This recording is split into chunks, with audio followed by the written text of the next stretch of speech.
Թատրոնը արտակարգ կենդանի օրգանիզմ է։ Երևի ժամանակի հետ այդքան է կապված, ինչպես ոչ մի ուրիշ արվեստի ձև։ Թատրոնը չունի անցյալ, չունի ապագա,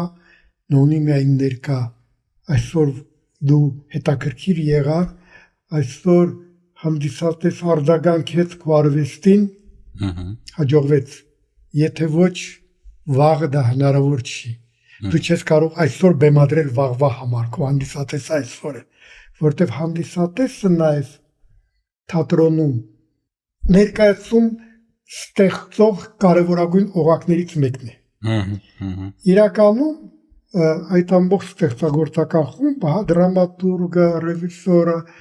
դերասանները, կոմպոզիտորը, նկարիչը եւ այսօր նաև ուրիշ ծառայություններ, որոնք աշխատում են թատրոնում, մենք արտեֆակտ, վերջնական արվեստի գործ չենք պատրաստում։ Մենք եթե կարելի ասել պատրաստում ենք կիսաֆաբրիկատ, որը դառնում է արտեֆակտ հանդիսատեսի օգնությամբ։ Հանդիսատեսը երբ որ նայում է։ Երբ որ նայում է, երբ որ արձագանքում է, երբ որ նաև միանում է հանդիսականի երևակայությունը։ Դրա համար ես շատ եմ սիրում այն ինչ որ կոչվում է ստեղծագործական ներկայացումներ, որոնք իրականում ուղղված են յուրաքանչյուր հանդիսականին։